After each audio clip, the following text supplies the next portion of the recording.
Welcome to the RotoWire WNBA show, where we talk about fantasy basketball. I'm Jason Shebilske alongside Kirien Sprecher. Today, we'll discuss this week's action from around the league, including a major bounce back by the Aces.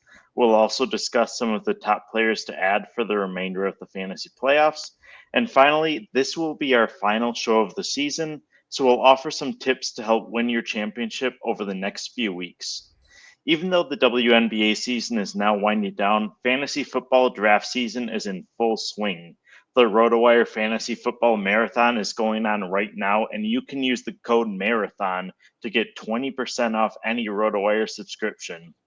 In addition to the marathon, we have plenty of new and exciting content coming your way, and a subscription now gets you access to the RotoWire Football Draft Kit for free. And there are plenty of useful features to check out, including draft plans, pick suggestions, and insights on the rest of your league. I'm excited to test out the new features in my fantasy football drafts, and the code MARATHON will get you the best price for a limited time. Now, during today's show, if you have any questions, feel free to ask them in the comments and we'll get them answered. If you ask live, we'll get them answered on the show, but we'll also be active in the comments afterward to provide any additional insight. Normally, we're active throughout the week, but because this is our last show, feel free to keep putting those comments in there or to reach out to us at on social media at Jason Shebilske or at Sprecher RW, and we'll continue to get your questions answered through the fantasy playoffs. Now, we've criticized the Aces quite a bit this season, but they're in the midst of a late season surge that includes a current 7-game winning streak. Kirien, how does this impact your perception of them for the playoffs? Yeah, I mean, they had been flirting with 500 for basically the entire first half of the season. Now, like you said, won 7 in a row, and the turning point really was moving Jewel Lloyd to the bench. Obviously, new member of the team this year with Kelsey Plum going to the Sparks. And Lloyd, the move to the bench hasn't necessarily lowered her usage or anything, but it has allowed for more fluidity throughout the rotation. And she's been flourishing off the bench. Obviously, it helps that A'ja Wilson's playing like the MVP again. So, like, obviously, when A'ja Wilson is playing like that, she's the best player in the league, and that means that they can win any game. So I feel pretty good with them heading into the playoffs. Obviously, right now it's the Lynx and basically everybody else, right? So I would put the Aces back in that tier with everyone else. Like, I don't have them, lower than the Liberty right now. And obviously, huge news right before we came on the show, Stewie is back at practice today. So the Liberty could be the first team, obviously Collier's out, Stewie's out, Kaylin Clark is out. Looks like the Liberty will be the first one to get their big superstar back. But right now, going back to the Aces, I think they have just as good of a shot as anyone in the playoffs, but someone's going to have to knock off the Lynx at this point.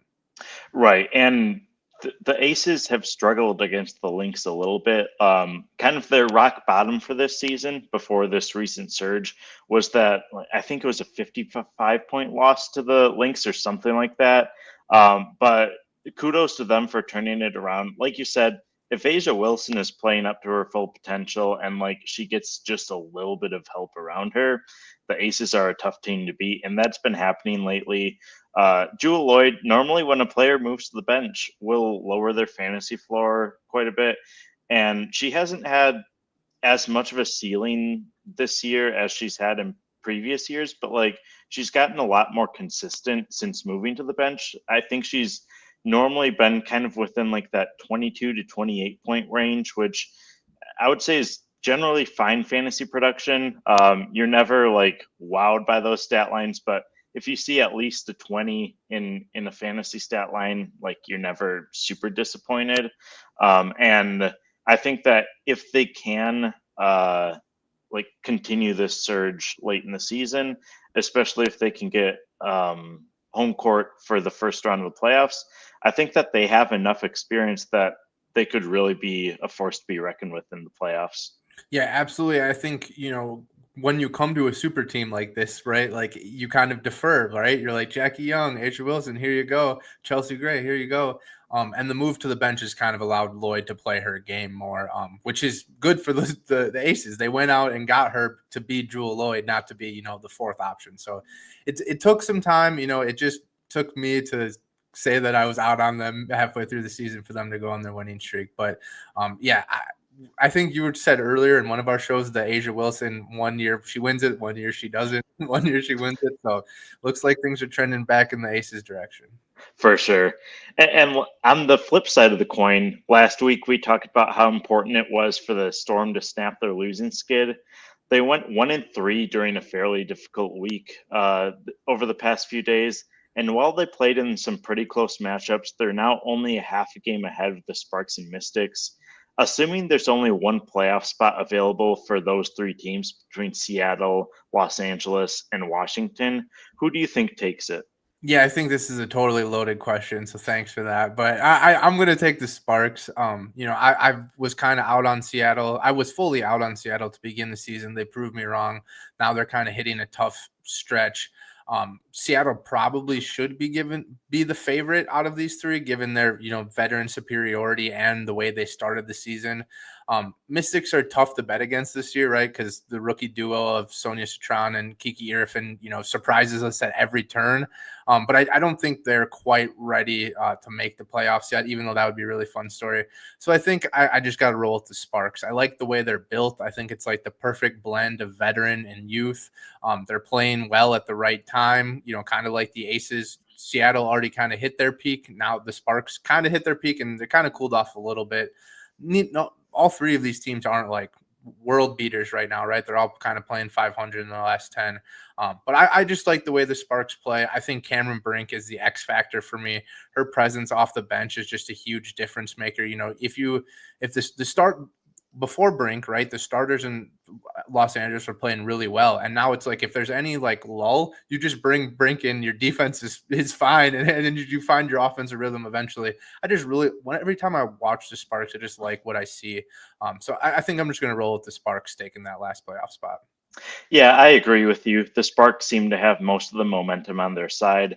The Storm do get a little bit of an easier schedule in this upcoming week with games against the Sky and the Wings this week. I'll actually be at that Sky game since it's in Chicago, but it really does feel like those games against Chicago and Dallas, they are should-win games for Seattle, and like I think that if I'm putting money on them, I'm probably betting on the Storm to take both of those games. But it does feel like if they do lose even just one of them, that their playoff hopes will just kind of keep on spiraling. And I think that it's a little bit late in the season for any sort of turnaround on their end, especially if they do have an unsuccessful week this week. For sure. Like the Brittany Sykes coming in, like hasn't really paid off as well as they want. So like I guess if you can hope that she just finds her rhythm with the team, kind of like Jewell Loyd did, but that took Jewell Loyd, 25, 30 games to do. There's not 25, 30 games left for Sykes to do that in Seattle. Right. And even though Dominique Malonga has had a little bit more usage, they still haven't they've still been reluctant to give her like those maybe 30 plus minute per night games that she might be able to handle at this point. But to their credit, they seem to really be focused on her long-term development, which I think might benefit her in the long run. But for this season, it seems like they're just kind of a ship without a rudder at this point, and they're just kind of looking forward to 2026. I'll be talking about Malonga a lot as we go on, so we don't need to pause here for too long. But yeah, you're 100% right about that. And you could make an argument that me saying Brink is the X factor. Well, you could say, well, what about Malonga in Seattle being the X factor? Right now, Malonga isn't like exceptional at anything, or at maybe rebounding, you could say. She's just really good for how old she is at everything, right? Brink is an elite defender, so you can let Brink play 15, 20 minutes and you don't really have to worry about much else. You're just like, hey, I'm happy that our defense rating spiked when you're on the court. Not saying Brink is better than Malonga. I would still take Malonga in a dynasty draft over Brink easily. But it's just one of those things where she's an elite rim protector, and that makes her very valuable in a 15-minute role, where Malonga, she can have those bursts of production, but that's not necessarily like a really helping Seattle win games. It's just like helping her development. For sure. And with this being our last show of the season, we'll focus on waiver wire pickups who can help both this week and over the next few weeks during the fantasy championship. One player who has stepped up recently is Maddy Siegrist of the Wings, who's rostered in 19.2% of leagues. She's been a decent contributor for most of the year, but has especially stepped up over the past 3 games while Arike Ogunbowale has been sidelined. Siegrist has had at least 25 ESPN fantasy points in each of those appearances. Now, Siegrist is one of those players. She was dominant at the college level, was a really high draft pick, but at the WNBA level, she just hasn't had like enough consistent opportunities to make her an elite fantasy contributor just yet. And her ceiling will presumably decrease once Ogunbowale is clear to return, but Siegrist should still maintain a decent role, making her an intriguing fantasy pickup, especially because the Wings will be pretty predictable, I think, during the fantasy playoffs because they don't really have much to play for. They're just kind of playing for pride and for development at this point. And even though Siegrist has been in the league for a few years now, she's still a really young player who could probably use some development time. So I think that she'll continue to see ample opportunities. Yeah, absolutely. I mean, when you set your season highs in 2 of the last 3 games, like that's definitely worthy of picking up. Like at the very least, if you're even in a shallower league, stream Siegrist on Wednesday. The way she's playing right now, it's a standalone game between the Sparks and between the Sparks and Wings on Wednesday. There's a great chance, to get some extra fantasy points when there's not a lot of players going. And it's the only slate this week. I know Jason was kind of talking about the fantasy championship will start next week, but this is the only slate this week that has 3+ games. Or that doesn't have 3+ games. So Wednesday is like the streaming day if you're going after that. So I'll focus my section on a couple streamers for Wednesday. Siegrist is obviously at the top of that list if she's available. She's a long-term ad at this point. Misha Hines-Allen would lead my streaming candidates after Siegrist. She scored at least 18 ESPN fantasy points in 7 straight games. She's rostered in only 24% of leagues. Isaiah James, 20+ fantasy points in 2 straight. You talked about Arike Ogunbowale being out. James is rostered in only 4% of leagues. So that, a quick 20 points on Wednesday could go a long way when you're talking about the end of the week. Other players in Dallas, Haley Jones and Lucia Geisesloder, have been consistently in the double-digit range. They both around 7% rostered.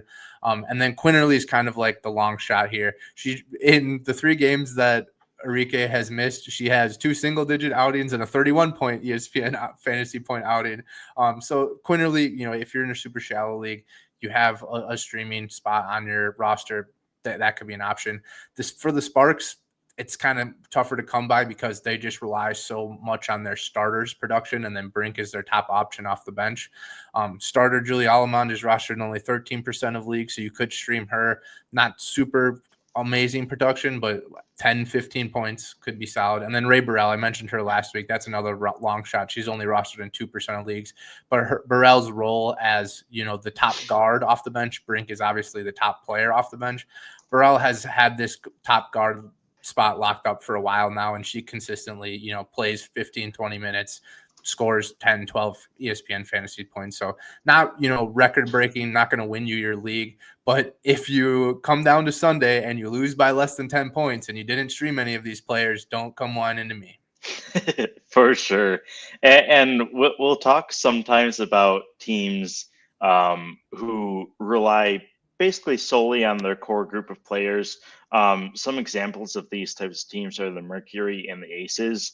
In general, outside of like when there are injuries, we aren't talking a lot about streaming candidates. So if this standalone game was between like the Mercury and Aces, for example, we would probably be saying most of the players who are going to have solid fantasy production are probably rostered already. So it's just like kind of a shot in the dark.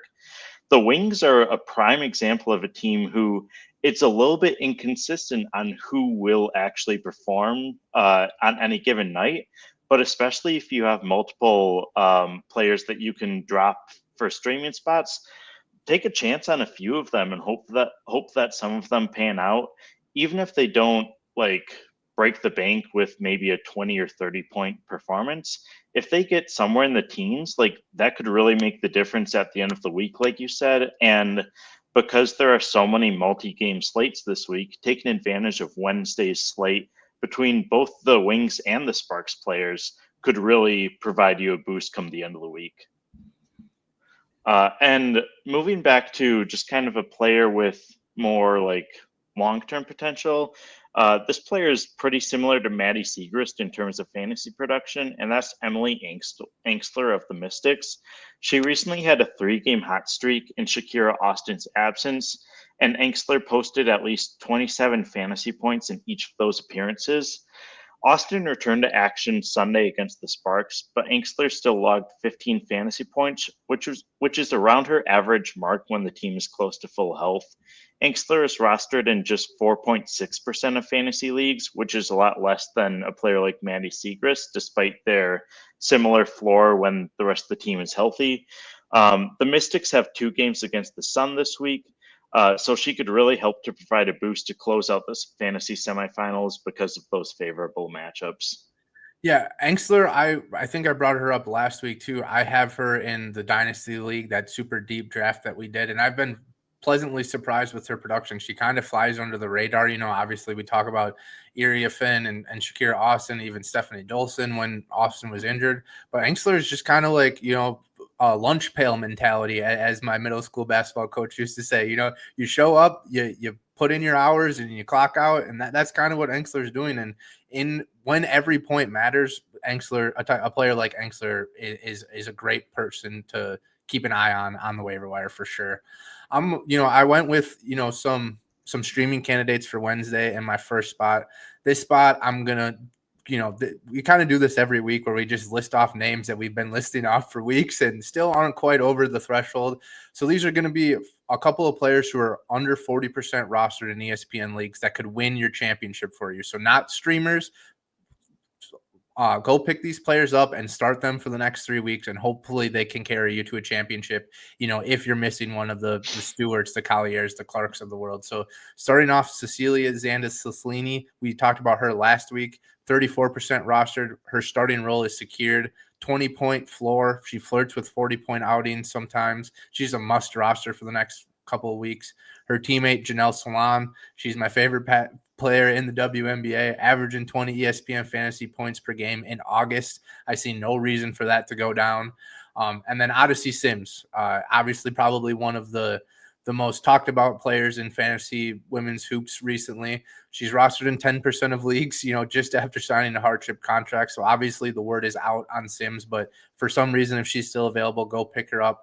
No Caitlin Clark for the foreseeable future. Don't ask us about a timeline.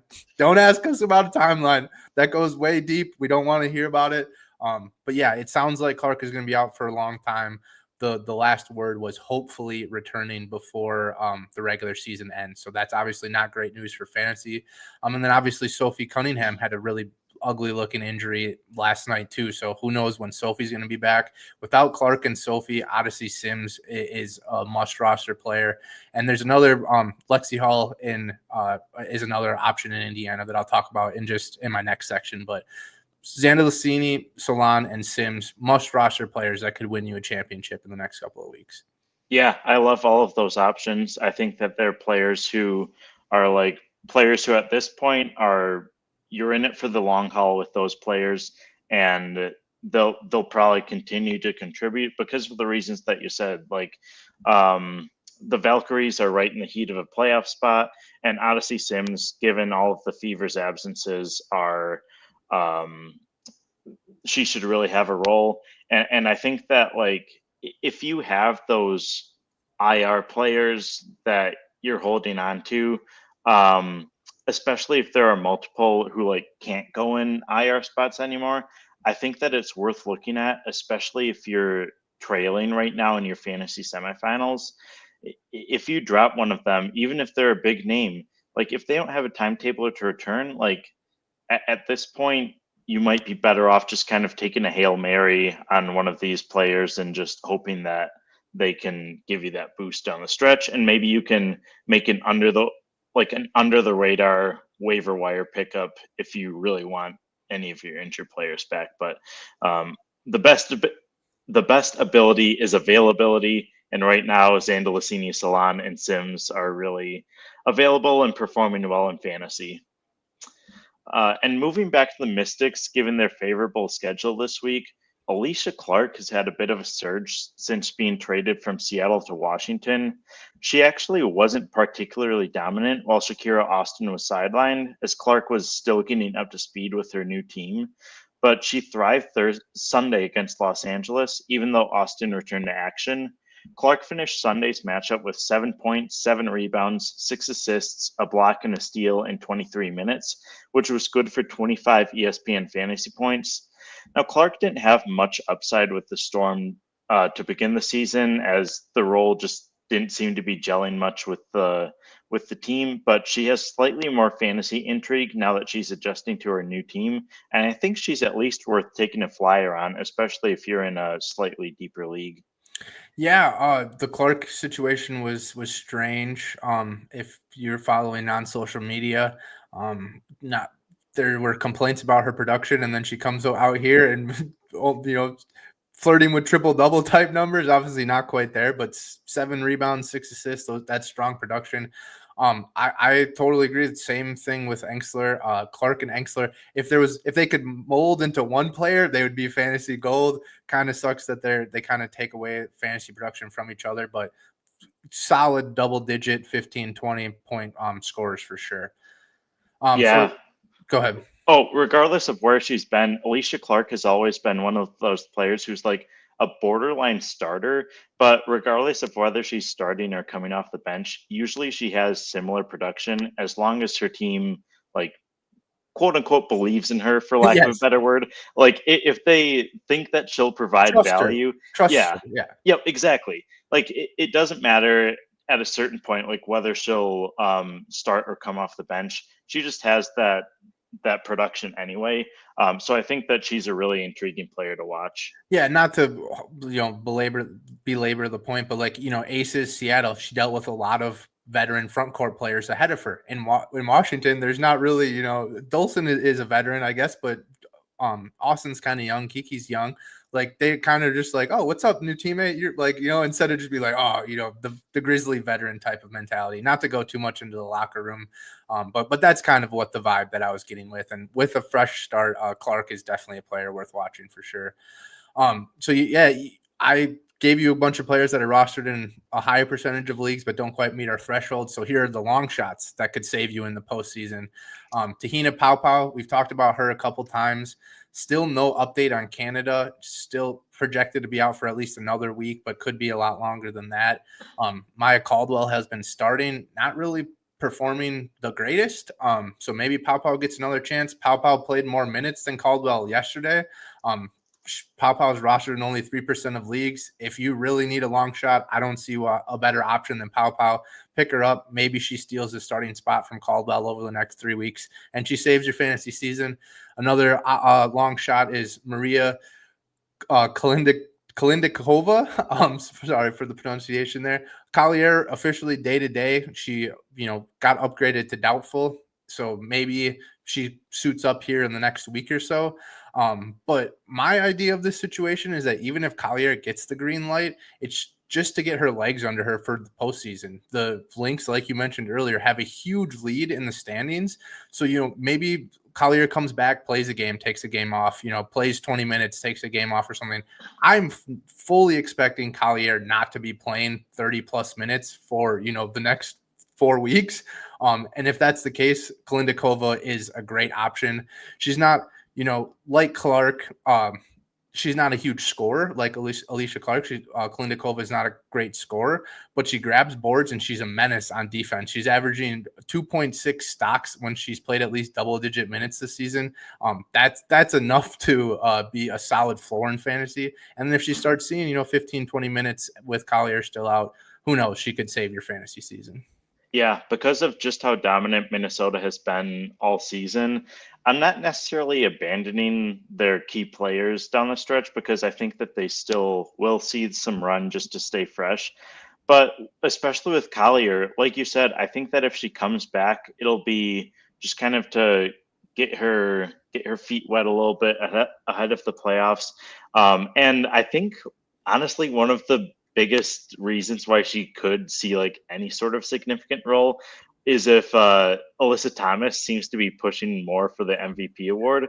If they're looking to solidify Collier's MVP case, maybe she sees a few games, but I think overall they'll probably prioritize her long-term health continually. Alyssa Thomas, even as she continues to rack up triple doubles pretty consistently, Collier still seems to be in the driver's seat for the MVP award. So I think that they'll probably continue to just bring Collier along slowly, focus on getting back into the WNBA finals this year, above all else, above all late season shenanigans on their part. That's a very, very great point. I'm sure that she'll probably get a couple of games like that just to solidify her MVP case. She's missed 7 games only this season. I don't think Thomas has missed any games, so that's a really good point. I still like Klindikova, in the rare chance that Collier doesn't play at all. Yeah, Alyssa Thomas missed 5 games earlier in the season, so you could give Collier a couple more absences and it still evens out. For sure. Yeah, and I love Klindikova as a streaming option because if the Lynx are resting their starters, Klindikova is one of those players who she's proven to have the talent to make an impact when she's on the court, but they probably won't turn to her come the playoffs. So they can focus on her development late in the regular season and then just focus on giving their key players as much run as they can handle come the playoffs. And an interesting player to watch in recent weeks in terms of development purposes has been Saniya Rivers of the Sun. After a lengthy role in a starting capacity, she shifted to the bench early this month. She had a pair of lackluster performances to begin her new role, but she's bounced back with one of her strongest stretches of the season over her last 4 outings.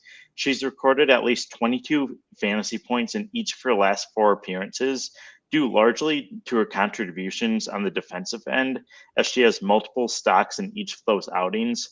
Rivers has had no shortage of minutes during that time, and as a promising rookie, she should continue to see as many opportunities as she can handle to close out the 2025 season, and she should certainly be rostered in more than 19.9% of leagues.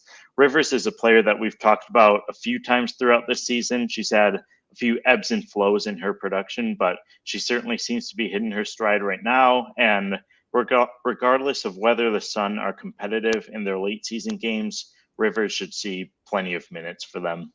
Yeah, I'm not really sure what happened with Rivers. She worked her way into the starting lineup, was playing awesome, and then from July 24th to August 7th, she played more than 20 minutes only 3 times in 7 games and never more than 24 minutes. And it was kind of seemed like she hit a rock, or she hit the wall, the rookie wall. But then she's burst out of that. Like you said, in the last 4 or 5 games, she's right back to where she was. Super intriguing player. Definitely a must roster. I feel like that roster percentage just dropped when she lost out on some minutes, but she's fully back to where she was. 36 minutes last night. Rivers is definitely a must roster for me. So I think that's a great call, and get her shouted out one more time here. I'll take my last spot to spew some of the same stuff I have been about a couple of rookies all season. Aneesah, Morrow, Dominique, Malonga need more minutes. Please, please, please. I don't understand what's going on with these teams. We've stressed about how Seattle's kind of falling apart here. Why not give your number 2 overall pick a bunch of minutes? Connecticut hasn't been winning games all season. There's been times where they've been playing a little bit better, so I don't understand why Morrow isn't rostered. These players probably don't help you in your fantasy championship, so I'm sorry. Aneesah Morrow is rostered in 38% of leagues. Malonga is rostered in 34% of leagues. If you're rostering them, you're probably kind of upset that their production goes up and down too. But these are fantastic players, and I still, to this point, don't see why they shouldn't get more minutes. Morrow has played at least 22 minutes in 12 games this season. In those contests, 12 points, 10 rebounds, and 2.5 stocks per game. Fantastic. That would be top 30 fantasy production if she averaged that for an entire season. Malonga has played at least 19 minutes 7 times, averaged 14 points, 8 rebounds, and 1.5 stocks. These aren't even like, oh, once they get 30 minutes. It's like once they play 25 minutes regularly, they're going to be fantasy studs. If that happens over the next couple of weeks, hopefully you have one of them rostered. But if not, look forward to next season because they're going to be on the top of a lot of our lists.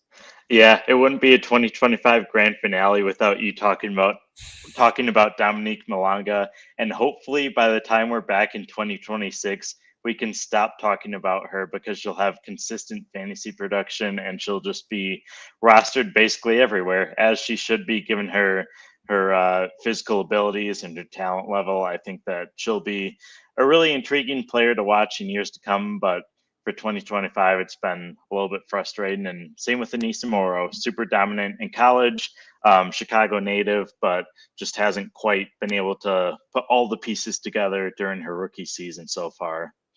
Now, as I mentioned at the top of the show, this is our last show of 2025. So as we shift our focus toward the rest of the fantasy playoffs, let's take a look at some teams to watch over the final few weeks of the WNBA season. So each team in the WNBA has between 9 and 11 games remaining. The teams with 9 games remaining are the Aces, the Fever, the Storm, and the Wings. With 10 games, we have the Dream, the Liberty, the Valkyries, and the Mystics. And then at 11 games, we have the Lynx, Mercury, Sky, and Sun. These numbers are close enough that I'm not necessarily prioritizing based on games remaining, but we can find some trends in whether teams will play meaningful games. As we talked about earlier, the Lynx have nearly clinched the #1 seed in the playoffs, so it wouldn't be surprising to see them give some of their key players some additional rest in the coming weeks. They may have some streaming options as over the next 3 weeks, but one key group of teams that I'm looking at is the Dream, Liberty, Mercury, and Aces, who are all within 1.5 games of each other between the 2 and 5 seeds.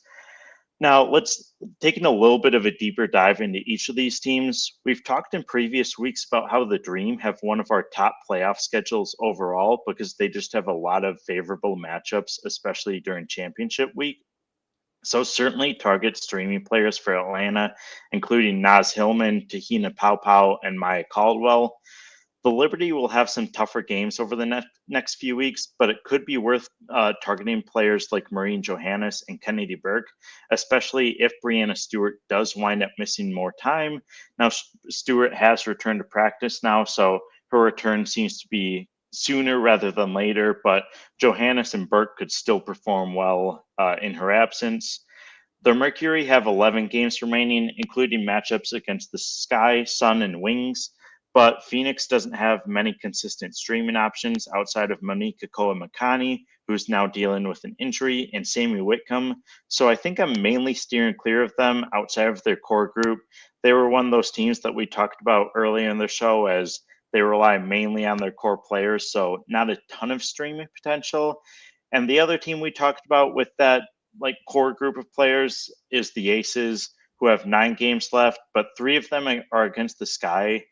Like the Mercury, Las Vegas tends to lean heavily on its core unit, but Kirsten Bell and Dana Evans have shown some glimpses of production over the past few matchups and could be intriguing to watch during the fantasy playoffs, especially during those games against Chicago. Bell has just been generally pretty productive, and Dana Evans, we could see a slight revenge game against the Sky as she used to play for Chicago, but could never really put things together on a consistent basis. Yeah, the Evans got a random start. We talked about Drew Lloyd moving to the bench, and it has been Bell for the most part, but Evans had a random start in there too, so that's definitely a player worth watching. Moving past this week and going on to the fantasy championship week, just looking at the schedule, there's some interesting trends. This week, we talked about basically every slate is 3+ games, and there's the one standalone game. Next Monday, there's 2 games. Next Tuesday, there's 2 games. Next Wednesday, there's 2 games. Next Friday, there's 2 games. So there's going to be a lot of opportunities where you're going to have only 2 or 3 players playing. And obviously in the championship, if you have stuck to one strategy, you should stick to that strategy. But it looks like the first week of the fantasy playoff or of the fantasy championship is going to be a huge opportunity for those who have streaming spots available. Obviously, if you have a lot of players from one of those teams, maybe you have a full roster and you don't need to stream that day. But that's the WNBA schedule has no consistency at all. So you got to be aware of that. And that's definitely something that stood out to me when I took a look at the schedule for the fantasy championship. Yeah, and hopefully as the league continues to grow, we'll get some more of that consistency in scheduling, and especially just for fantasy purposes, hopefully there will be a little bit more consistency, but it'll certainly be worth monitoring the schedule just over that 2-week span of the fantasy playoffs, making sure that you can get every advantage possible over the opposing manager. And that does it for today's show, as well as this season of the RotoWire WNBA show. However, we'll continue to be active in the comments of this video, as well as on social media through @JasonShebilske and @SprecherRW. So feel free to reach out with any questions you may have as the fantasy playoffs roll on. And thank you so much for watching all season. We'll see you in 2026. Good luck, everybody.